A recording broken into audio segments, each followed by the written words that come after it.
Hello, everybody. My name is Reggie Gackett, and I want to welcome you to the third webinar of our 2020-2021 Family Webinar Series. I am the Assistant Director here in the First Year Center, and tonight I'm joined by my colleague, Andrea Stewart-Douglas, Associate Director of Student Financial Services. We are so excited that you've chosen to join us for tonight's conversation. Some information before we get started. First, we want to make sure that you know how to submit questions during this webinar. You will notice that we've given you the ability to ask questions via the Q&A feature. Two of our professional staff within the First Year Center are helping to field these questions. We will answer those that we find applicable to the audience as a whole on this webinar, and we'll respond to more nuanced or personal questions via email next week. Let's go ahead and make sure you know how to use the Q&A feature. Using the Q&A feature, go ahead and share some of the places that you might be watching from, and we will name a few of these locations here on air. While you do that, we will be showing a PowerPoint created by Andrea's team during tonight's webinar.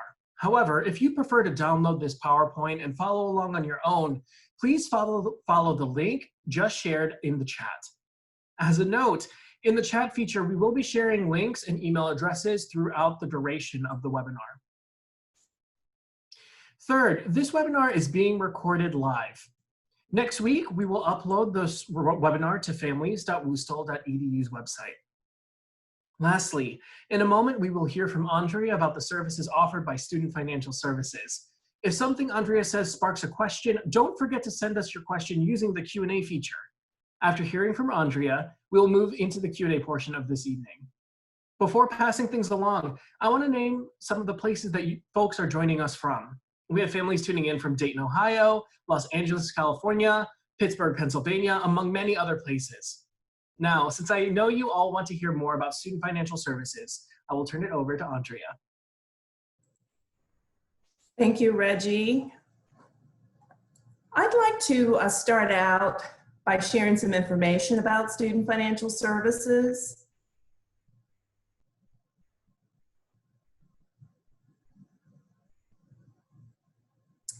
SFS provides over $135 million in institutional scholarships and grants to our undergraduate students. Our counseling team is comprised of 7 financial aid counselors with over 80 years of combined aid experience. Our approach to providing aid is highly personalized, as we also follow the university's unofficial motto of knowing our students by name and story. All of our students are assigned an SFS counselor as they enter the university and will remain with the same counselor all 4 years. As a unit, our goal is to keep WashU affordable for your family throughout your entire time with us. So in addition to providing financial aid, we offer very innovative financing and payment plans through our Partners in Education with Parent program, PEP. This gives our families several options to cover their tuition, fees, housing, and meal plan costs. We also provide an interest-free installment payment plan, which allows you to spread all or a part of your semester's expenses into monthly payments. And in addition to offering assistance with financial aid, our SFS counselors meet with students individually, and they go over topics such as finding a job on campus, how to create a budget, and how to even better understand how their financial aid relates to their student account.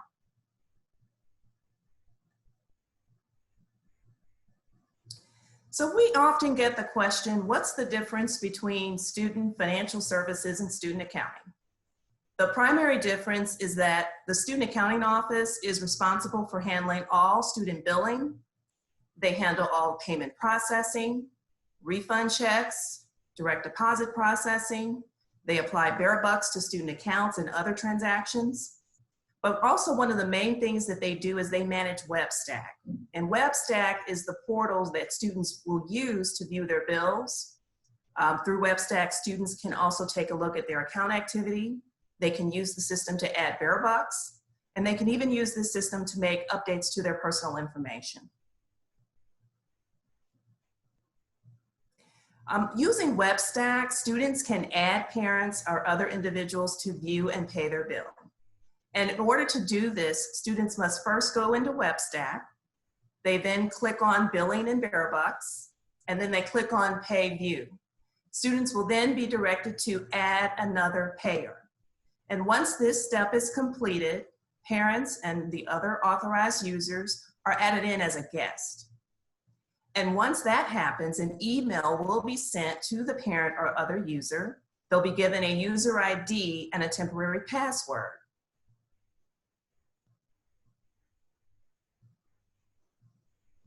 So the parents and the authorized users will then be able to get their information about the student's bill through a system called CashNet.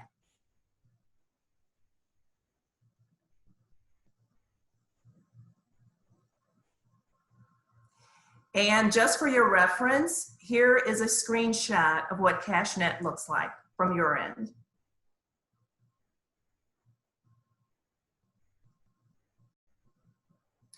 WashU is a 100% paperless billing environment. So that means that all the semester and the monthly billing statements are all going to be online. Each semester, student accounting will bill for tuition, fees, room and board. But now due to COVID-19, housing assignments for all of our new and returning students are still being processed. And until the housing assignments are finalized, we're not able to create billing statements at the moment. So what this means is that our fall semester billing statement will continue to be delayed this year. However, we do anticipate that a bill will go out sometime in August. And as a result, this means, of course, there will be an adjustment to the payment due date. We do anticipate hearing an announcement and a final decision of how all billing will work by the end of July. So keep watch. And I'm just going to mention something very briefly about spring bills. Normally, these bills are released on December 1st, with balances typically due by January 20th of the following year.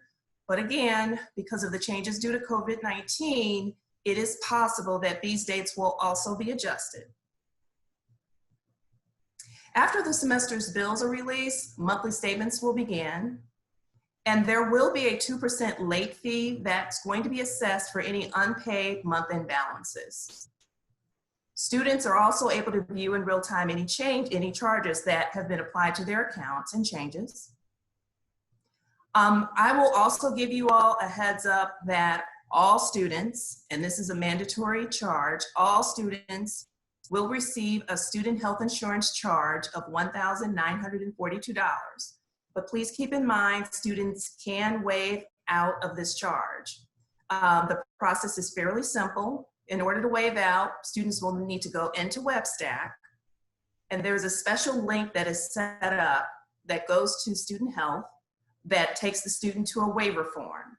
The student submits the form, and if all goes well, there will be a waiver approved, and that charge will drop off the next statement. So keep that in mind, and students, you need to make sure that you get the waiver request submitted by September 5th. It's very important.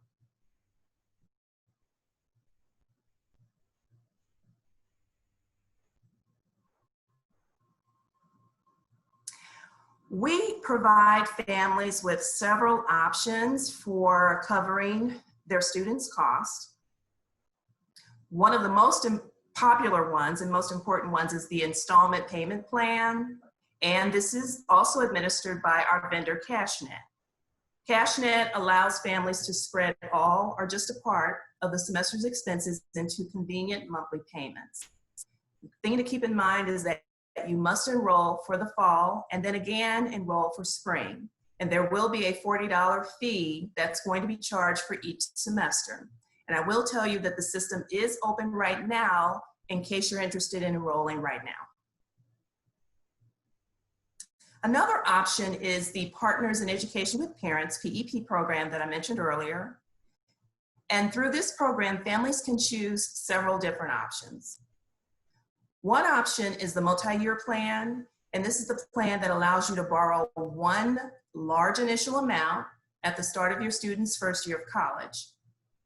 So what you can do is you can borrow the equivalent of all 4 years of your student's tuition, fees, room and board, or just a portion of these costs. The key there is that whatever you've borrowed, this is the option that freezes those charges through PEP, and they remain at the first year's rate. Another popular option is the prepay option, and that allows you to prepay all, or again, a portion of tuition, fees, room and board, but this is without borrowing. And this is also a way for you to cover all the way up to 4 years worth of charges. This option ensures that you will not be subject to, again, to later increases of your prepaid portions. And another popular option is the combination. And with the combination, you can prepay a lump sum portion of charges and then borrow the remaining amount. This option works extremely well for parents who have accumulated savings through possibly an education fund, and they, again, will be able to use the combination option to cover most or all of their students' expenses. The main thing to walk away with is that these are the options that provide you with an opportunity to cover future costs at the student's entering first year rate. And you can find out a lot more specific information by visiting our website, which is financialaid.wustl.edu.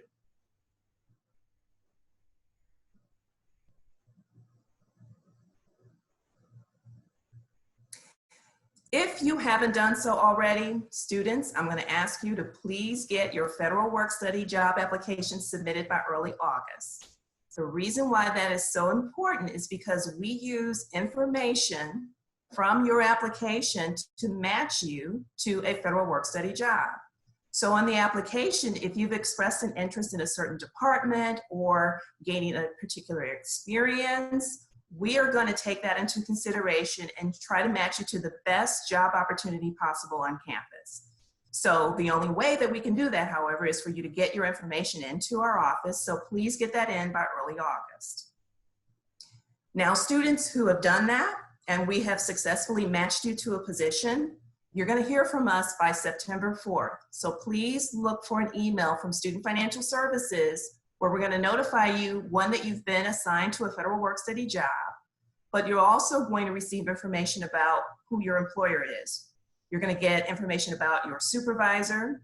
We're going to give you their contact information. We do that because, one, it is always a good idea for you to call and introduce yourself to your future employer. It's also a good idea just to firm up your plans with your employer. So confirm that you're intending to work. Sometimes the conversation can go into what's your schedule looking like, how many hours are you interested in working. So it's really a good idea to get that conversation done early. That way, when you arrive on campus, you really know how to hit the ground running. One thing I'll also point out about the email that's extremely important is that the email is going to contain a link. And the link is going to go to a form called the I-9 form. And it's also going to direct you to documents that are required as a part of the form. We do this because you will be considered an employee of WashU. And just like all employees of WashU, you're going to need to complete this process. All of the rest of us have done the same thing. What this means is that you complete the I-9 form, you provide original documents, and this is done to verify, one, your identity, and then two, that you are legally authorized to work as a paid employee in the United States. So again, it's really important to bring your original documentation with you to campus because that's the only thing that we'll accept. Examples of the documents that are accepted include things like your passport, your driver's license, and even your social security card. So guard all of that information as best you can. But please note that there are other documents that will be accepted. The email, again, will contain the link, and it will drive you to the list of all the documents that will be accepted. Now, for students who have not been assigned to a job, don't fear. We will be able to provide you with other job opportunities. So oftentimes what students will do is they'll go to MyFA Access and they're going to search through a job listing.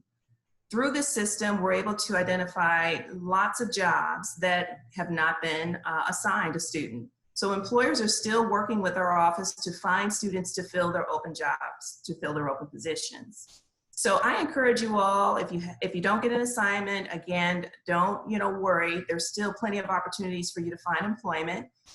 Just begin to take a look at the job listing.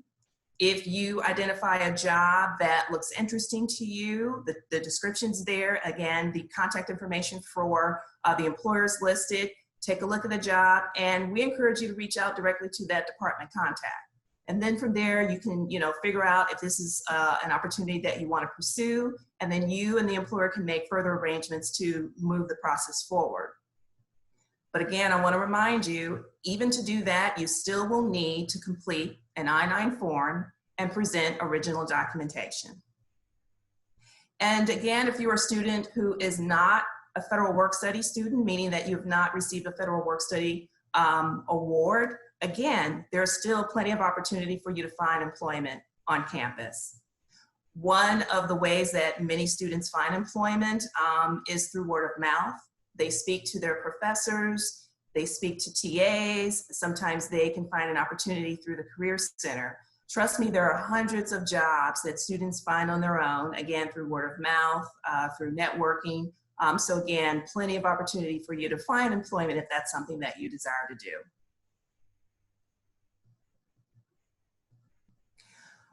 So at WashU, we encourage students to seek outside scholarships. The reason why is because there's no penalty for doing so. So if you win an outside scholarship, it does not mean an automatic reduction to your WashU scholarship. What we're going to do is we're going to take the outside scholarship and we will add that into your award.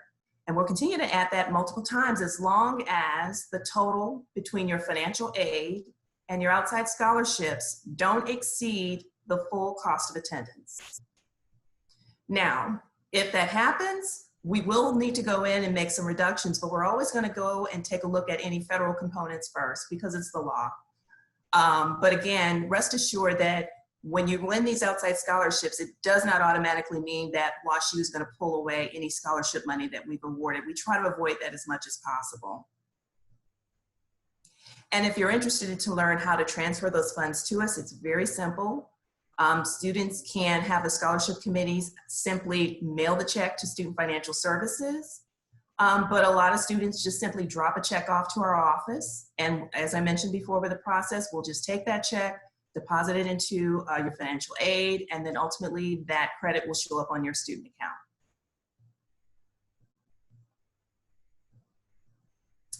And lastly, as part of our commitment to make WashU affordable for families, we're committed to meeting 100% of need for all admitted students, both domestic and international. Students with a family income of $75,000 or less will have their full need met with grants, scholarships, and federal work study, no loans. These same students and those that qualify for Pell Grant will also receive additional grant money to cover their transition to WashU as a first-year student. And these grant funds can be used to cover expenses such as purchasing a computer, buying your books and supplies, or even expenses that you might find to cover setting up your dorm room for the first time. And another thing to keep in mind is that WashU increases aid if your family financial circumstances change. So if your family is experiencing any changes due to a job loss, a health crisis, some unexpected expense or cost to your family, we definitely want to hear about this. So I encourage you to please contact your SFS counselor. This person will be more than happy to review your situation, reevaluate your award, and see if there's additional scholarship or grant money that we can provide you to help deal with that situation.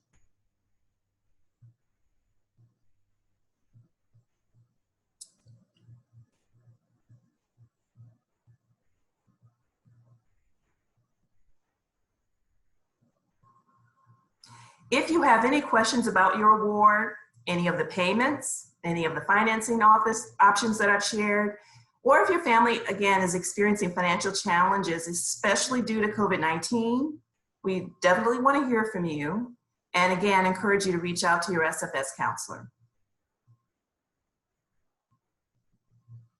And if you're not sure who your counselor is, here's a list of all of our counselors and their contact information. You can also find out who your counselor is by logging into MyFA Access, and that person's picture and their contact information will show up.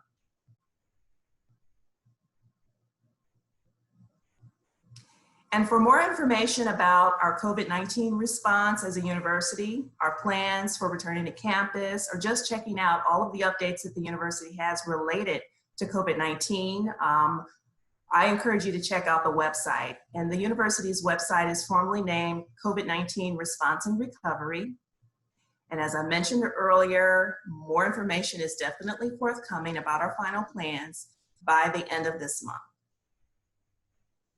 So now I'm going to turn it back over to Reggie. Thank you so much, Andrea, for sharing that information.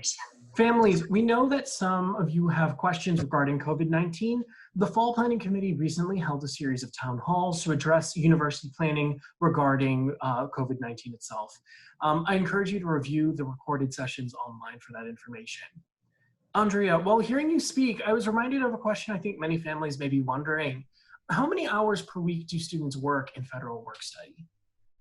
Students generally work between 8 to 10 hours per week. We generally find that is pretty commonplace. WashU is a very rigorous academic setting, and so students usually find those are the numbers of hours that are pretty comfortable for them, because not only are they dealing with a lot of homework, but they're very involved with student organizations and within the community. And so the 8 to 10 hour time frame is typically what we see. Great, thank you so much, Andrea. We will now move on to the question and answer portion of the webinar. As a reminder, make sure that you ask your questions in the Q&A feature of the Zoom call. If a financial situation changes, what would that look like? So are students able to get more money? Yeah, so if a situation changes with a student or a family, usually what we'll want them to do is let us know. The best way to let us know is to complete a form that is on our website, the financial aid website. There's a form, there's actually 2 forms, but the form that would really apply to this audience would be the award reconsideration form. And so essentially that's a form that's an appeal. So what we're going to do is we're going to ask you to share what the circumstances are. So give us a little background information. We may ask for a copy of your most current tax return, which is the 2019 return. But all of that is done not necessarily to poke around in your business, but it's really to give us a sense of what the financial situation is like. All of this information is used as tools to reassess or reevaluate the award. Our goal is always to try to get more money for the student. And so when we use that information, it's usually for that purpose, because again, we're just trying to do all we can to make sure that WashU stays an affordable option for the student and the family. Does the university have scholarships that students are able to apply for after they are accepted? Well, our merit scholarships are only awarded in a student's first year. But on the other hand, when it comes to need-based scholarships, those awards can be renewed. So any awards that the students received in their first year, we're always going to ask for the FAFSA to be submitted every year thereafter. Again, our goal is to try to ensure that we're able to keep the financial aid for that student. And so in that case, we're able to provide additional scholarship, perhaps if the financial circumstances have changed year to year for that family. But when it comes to the merit scholarships, that's a one and done, unfortunately. It's just, in the first year, and those dollars are renewed during the student's 4-year time frame at WashU. Does the university provide scholarships for things outside of tuition, maybe housing, books, meal plans, etc.? So the university does not have a formal way of providing scholarship for those things that you've mentioned. If a student finds that they need some additional help, and if it's an item that we consider to be a cost of attendance item, they certainly should be working with their student financial services counselor.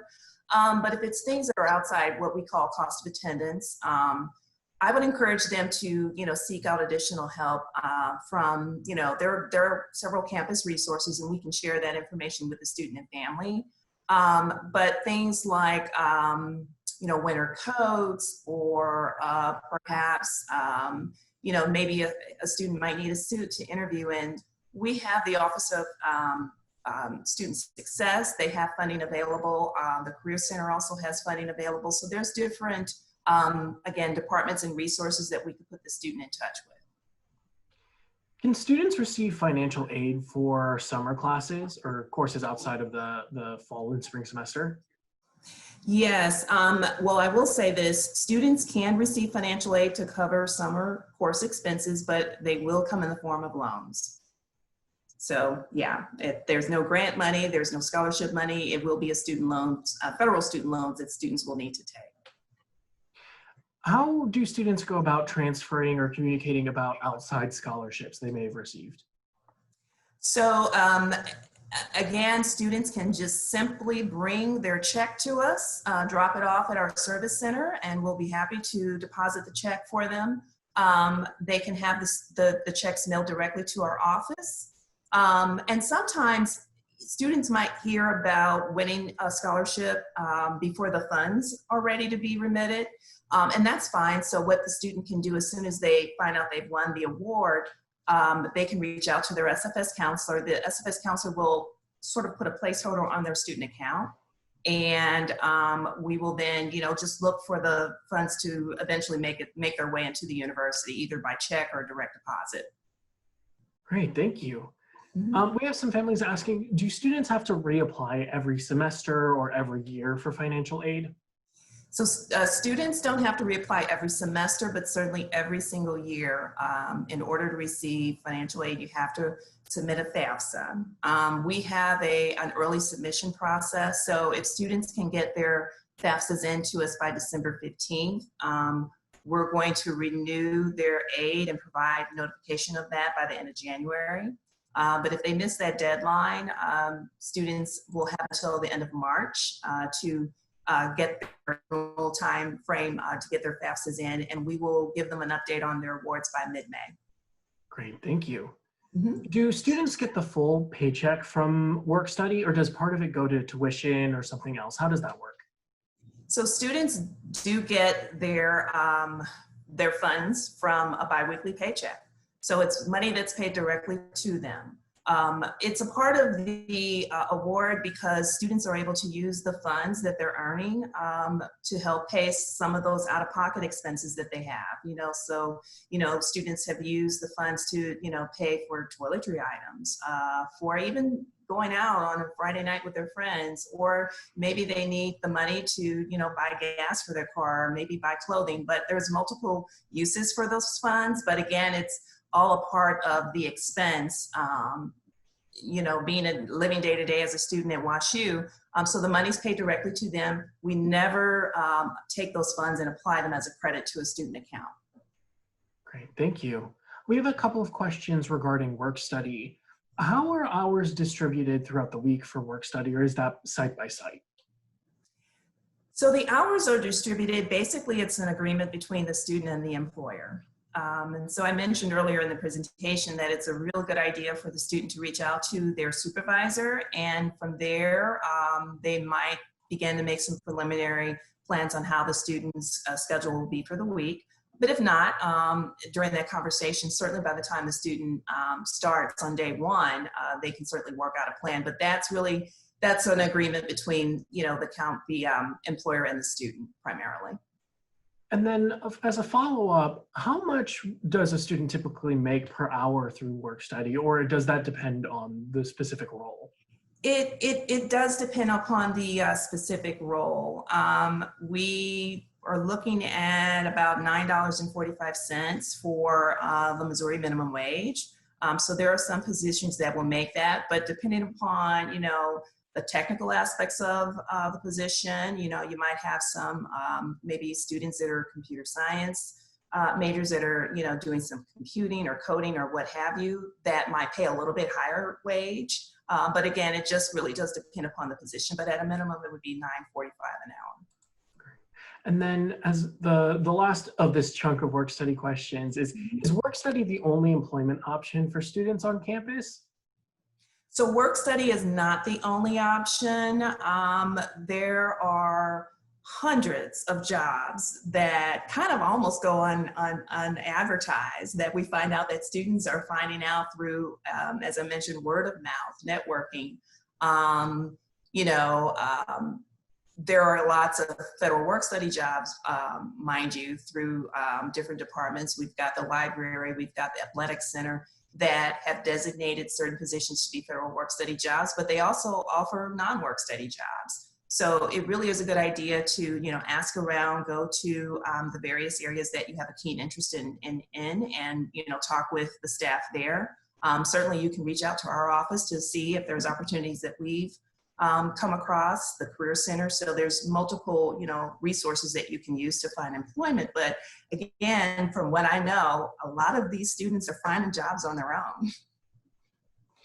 Do students and families have options if there is a financial emergency beyond this time, so throughout the year? And does that process look differently than the one that you described earlier? So it depends upon the emergency. You know, if it's an emergency where a student needs help paying their balance, let's say that there's a balance due and the balance is pretty significant, or the balance has been out there for quite a while, we definitely want them to work with their SFS counselor, because, you know, from there, we're going to probe, we're going to ask questions, we're going to see if there's anything that we can do from a financial aid perspective to increase that student's award, which would then help result in paying down that outstanding balance. But if it's a situation where the emergency is, you know, due to, you know, maybe a student's car getting impounded, you know, or a multitude of other reasons that are not necessarily education related, there still are resources available on campus that might be able to help a student. And so, as I mentioned earlier, I think a good starting point is still our office, but then we can redirect the student and provide guidance on the appropriate department to speak to, depending upon what the issue or the problem is at hand. Does tuition increase each year? I know that you had mentioned in your presentation about a freezing of funds depending on various options. So. Yes, tuition, i.e. our costs, do increase, but on average, those cost increase are about 3.5% each year. Will a student's financial aid be impacted by outside scholarships that they may receive? No, they will not be impacted for the most part. For the vast majority, they're not. As I mentioned in the presentation, I talked about the fact that sometimes we would need to go in and make an adjustment to reduce the student's award.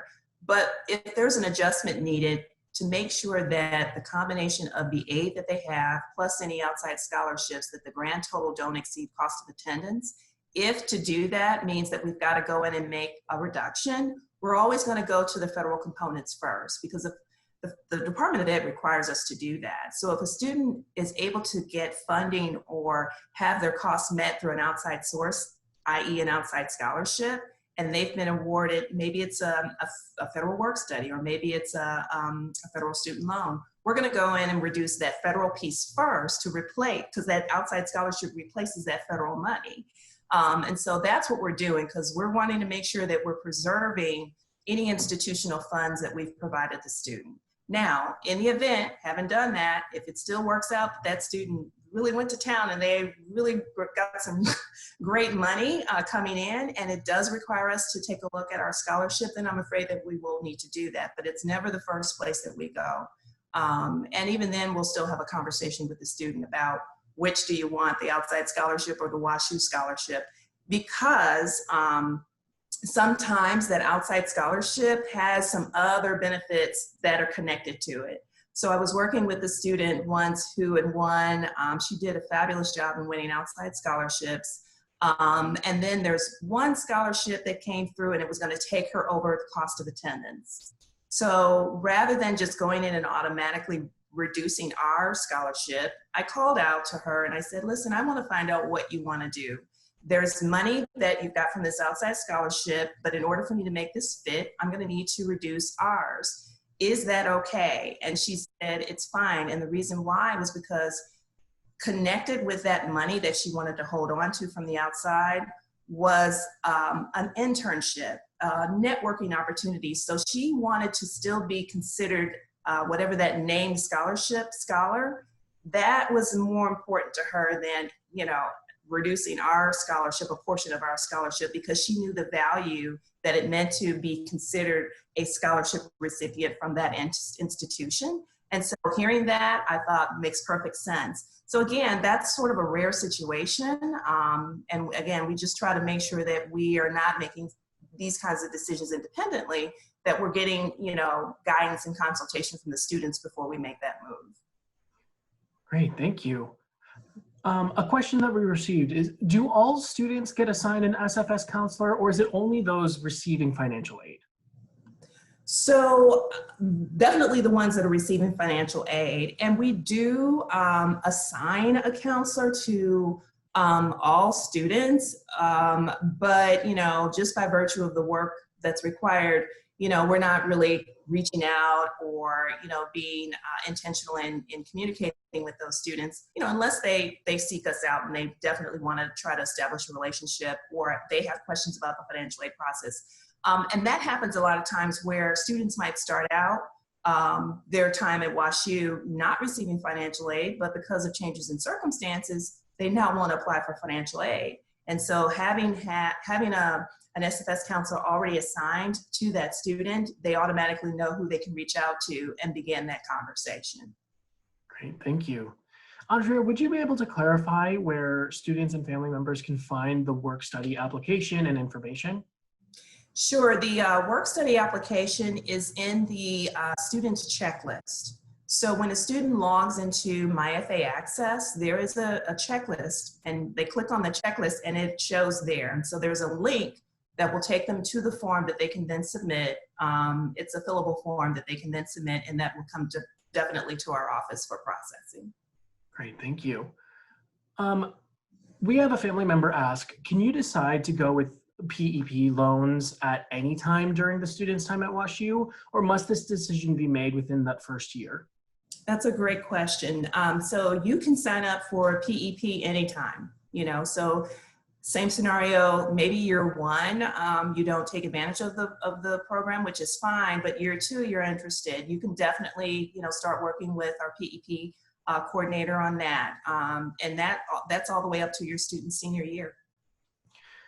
In terms of the installment plan, how and when should students and families sign up for that plan? And how do they need to decide, when do you need to decide the payment option? So with the, I'm gonna encourage you to go to our website, because it actually has the schedule listed there at financialaid.worcester.edu.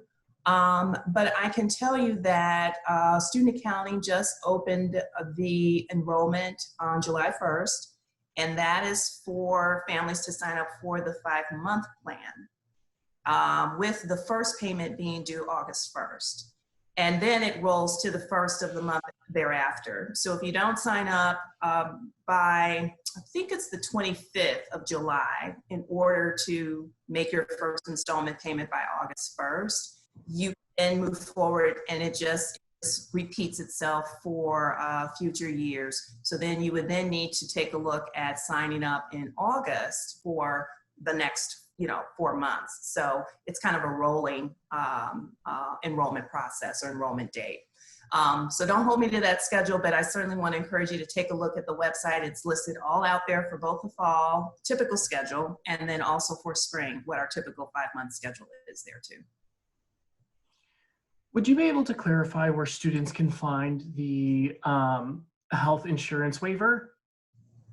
So students need to go into WebStack. When they do that, there is a link that they can click on that's going to take them to the Student Health Services website.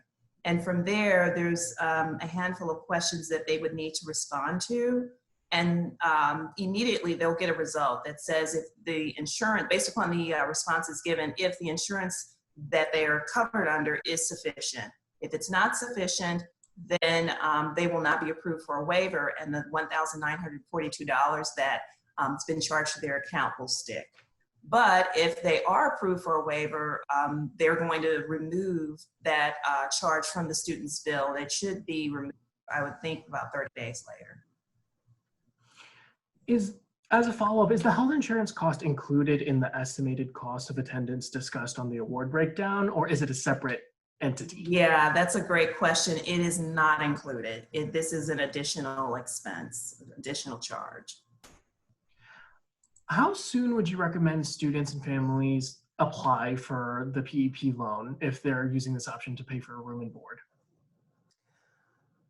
So with billing going out sometime next month, I would say safely by August 1st would be the time frame that I would, if I were them, I would sign up for the plan.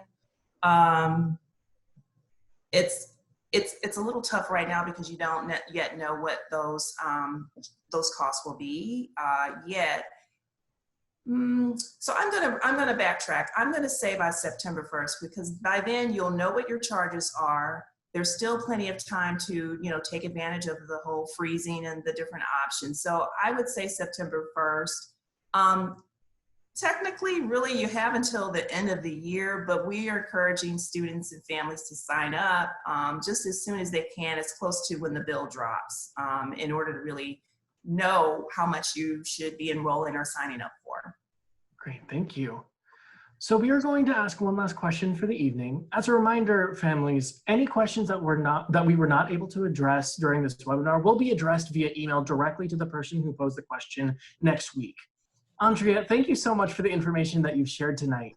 What is one last thing that family members can do this summer to prepare for the fall semester as it pertains to this area? Good question. I would say once you get your bill, take a look at what your out-of-pocket expense will be. So what is your net price? We've got a worksheet that is on our website that you can access. And there's a worksheet that you can use. We also have an online tool that you can use that will help you even determine what your bill will be. But right now I would just wait because everything's, everything's a bit unknown. So really just focus on the worksheet. And on that worksheet, what it does is it walks you through what your, again, out-of-pocket expenses will be, or what your out-of-pocket costs will be. So you'll be able to quickly identify what your bill charges are, but it's the non-billed or indirect charges that students and families really do need to be planning for.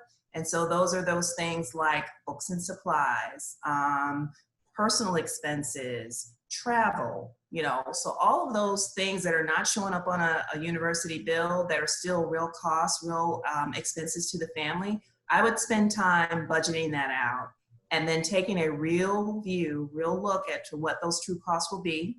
And again, on the personal side, if your student is another area that we sometimes hear about are prescription medications. Sometimes families don't factor that in. So anything that is going to be a real true cost to your student while they're away or here at WashU, make sure you're budgeting appropriately for that. And then make sure that you're factoring in not only for the fall semester, but for spring cost as well. Andrea, the information that you provided this evening was extremely helpful. I am very confident that families of WashU students were able to learn a lot from your presentation. Families, we hope that you were able to take away a lot of great information this evening. Please stay tuned for our upcoming webinars in the 2020-2021 Family Webinar Series. You'll be able to learn more and register for these opportunities at families.woostl.edu. We'll see you all soon.